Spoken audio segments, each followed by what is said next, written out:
এবার যে খবরের দিকে নজর রাখতে হচ্ছে, রাজ্যে deputy election commissioner Sanjay Kumar উত্তর চব্বিশ পরগনা সহ দক্ষিণ চব্বিশ পরগনাতেও যান, এমনটাই সূত্র মারফত যে খবর পাওয়া যাচ্ছে। দুই চব্বিশ পরগনায় বেশি ভুয়ো ভোটারের খোঁজ, এমনটাই সূত্রের খবর। গোটা দেশের ভোটার তালিকার দায়িত্বে সঞ্জয় কুমার।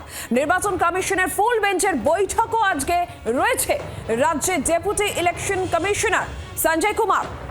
দুই জেলা উত্তর চব্বিশ পরগনা এবং দক্ষিণ চব্বিশ পরগনাতে নজর, তার কারণ যেটা সূত্র মারফত খবর, এই দুই চব্বিশ পরগনাতেই বেশি ভুয়ো ভোটারের খোঁজ পাওয়া গিয়েছে। গোটা দেশের যে ভোটার তালিকা তার দায়িত্ব সঞ্জয় কুমারের উপর। আর এরই পাশাপাশি আজকে নির্বাচন কমিশনের ফুল বেঞ্চের বৈঠকও রয়েছে। সঞ্জয় কুমার দুই চব্বিশ পরগনাতেও যান বলে সূত্রের খবর, কারণ এই দুই চব্বিশ পরগনা উত্তর চব্বিশ পরগনা দক্ষিণ চব্বিশ পরগনা ভুয়ো ভোটারের সংখ্যা বেশি, ভুয়ো ভোটারের খোঁজ বেশি এই দুই চব্বিশ পরগনায়। এবং আজকে নির্বাচন কমিশনের ফুল বেঞ্চের বৈঠক, সব মিলিয়ে কি আপডেট জানাবেন অর্কদীপ্ত মুখোপাধ্যায়, সরাসরি রয়েছেন প্রতিনিধি অর্কদীপ্ত।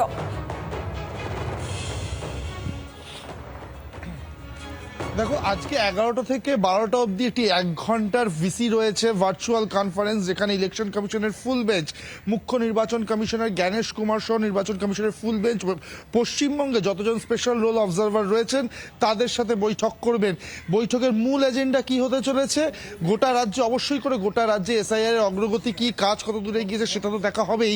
এবং যেহেতু হিয়ারিং এর ডেট প্রায় শেষ হয়ে এসছে এবং ফেব্রুয়ারি মাসের সেকেন্ড উইকে 14 তারিখে চূড়ান্ত তালিকা প্রকাশ করার কথা রয়েছে, কিন্তু যেটা আরো সিগনিফিকেন্ট, যেমনটা জানা যাচ্ছে যে উত্তর চব্বিশ পরগনা এবং দক্ষিণ চব্বিশ পরগনা এই দুই জেলাতে প্রচুর ভুয়ো ভোটারের খোঁজ মিলেছে বলেই খবর কমিশন সূত্রে। ফলে সেই জেলাগুলো নিয়েও কিন্তু বিশেষ বৈঠক হতে পারে আজকে। দেখো, রাজ্যে এই মুহূর্তে রয়েছেন deputy election commissioner Sanjay Kumar, এবং গতকালই তিনি এসছেন। গতকাল তিনি এসে এয়ারপোর্টে ল্যান্ড করেই কিন্তু সরাসরি এই দুই চব্বিশ পরগনায় চলে গিয়েছিলেন। সেখানে এসআইআর এর হিয়ারিং যেখানে হচ্ছে সেখানে গিয়েছিলেন, সেখানকার আধিকারিকদের সাথে তিনি কথা বলেছেন বলেই খবর। এবং রাতের দিকে তিনি সিইও অফিসে আসেন এবং সিইওর সাথে একটি বৈঠকও করেন।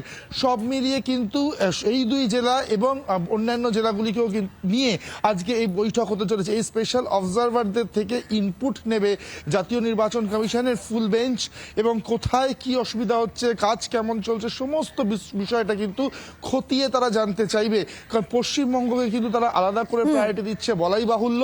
এবং এই মুহূর্তে পশ্চিমবঙ্গে এসআইআর নিয়ে যেভাবে রাজনৈতিক চর্চা বাড়ছে, সেখানে নির্বাচন কমিশন চাইছে কোনো রকম ভুলচুক যেন না হয়, চূড়ান্ত তালিকায় যেন একদম ত্রুটি মুক্ত হয়, সেই বিষয়টা নিশ্চিত করতেই কিন্তু বারংবার এই বৈঠক এবং বারংবার এই আপডেট।